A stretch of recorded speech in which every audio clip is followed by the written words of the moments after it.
They say nothing is certain in life but death and taxes, and here at Next Gen Justice, we can help you with both of those. Today I'm here to talk to you just about the first one though.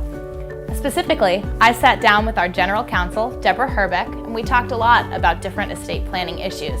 I asked her a bunch of questions that our customers have asked us about wills, trusts, probate. What do all those words mean? Do I even need an estate plan?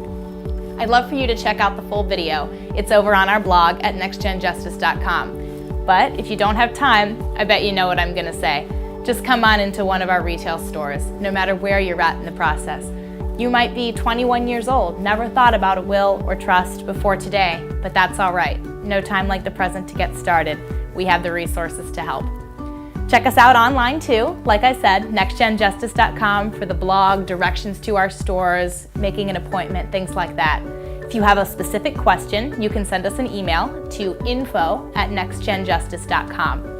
If you want to just chat, check us out on Facebook, Twitter, Instagram. We've got all the social media covered. Links and more information to those are available on our website as well.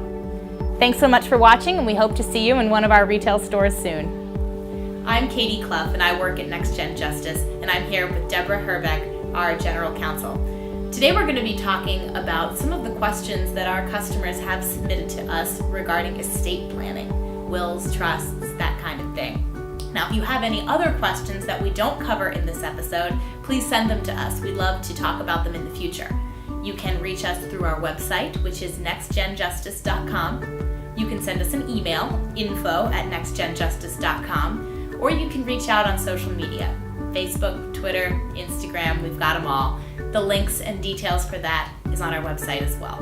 What are the big takeaways that somebody should keep in mind when putting together an estate planning document? Well, the first thing, it may sound obvious, but you need to think carefully about who you want your beneficiaries to be. That means who you're giving your property to and how you want to divide it, whether it's equally or whether there's everything going, or this much going to one person and then everything else going to somebody else, and think about what kind of property you have, and that would be the first thing, is what do you have and how would you like it to be distributed upon your death. Another important thing that people sometimes overlook is thinking about if they die before their children are of age. Usually if it's just you dying, then custody would go to, and you have custody, the other parent would automatically, as a matter of law, take over the responsibility, the care and custody of the children. But if you're a single parent and the other party is either already passed or not around, or you die together at the same time, there's many situations where you may want to appoint what's called a personal guardian, which is essentially through your will appointing someone who's responsible, your sister, your mother, who will take over the responsibilities of looking after the child or the children. Another important decision you have to make is who you're going to name as your executor and your successor executor. This should be someone who's responsible.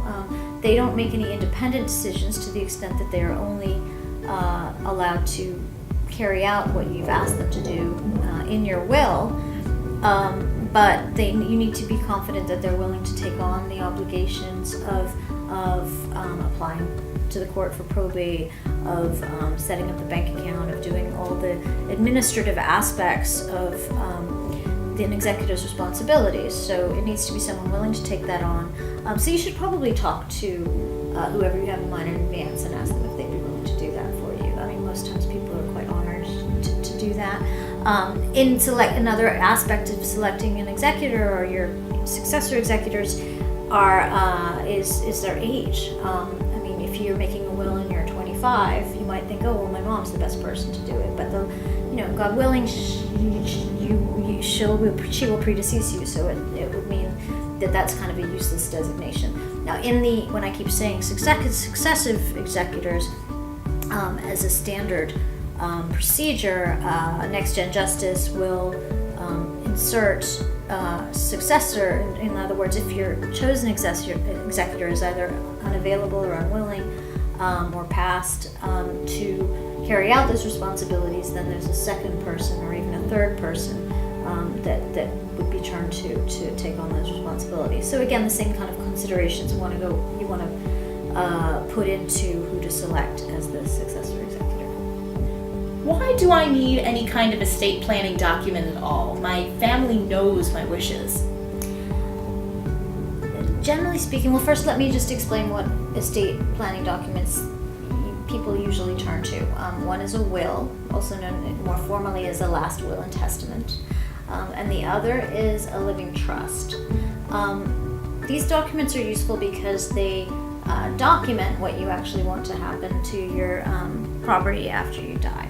What happens if in my will I've left everything to, say, my husband and then we get divorced? What happens then? Well, if you leave everything to your husband and you get divorced and you don't change your will, then most likely, if you die, everything will go to your husband still. So most cases, people choose to update their wills after a situation like a divorce. This also can happen when you remarry. You may want to update your will especially if your children are older and you have children from a previous marriage. People often reorganize their estate planning at that time, usually to exclude the new spouse.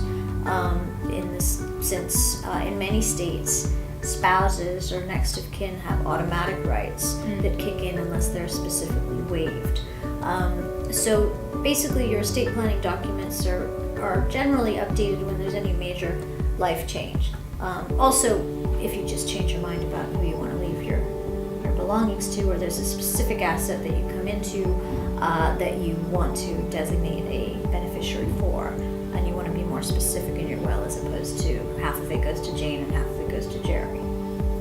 Thank you very much for watching, and we hope to get the chance to serve you soon.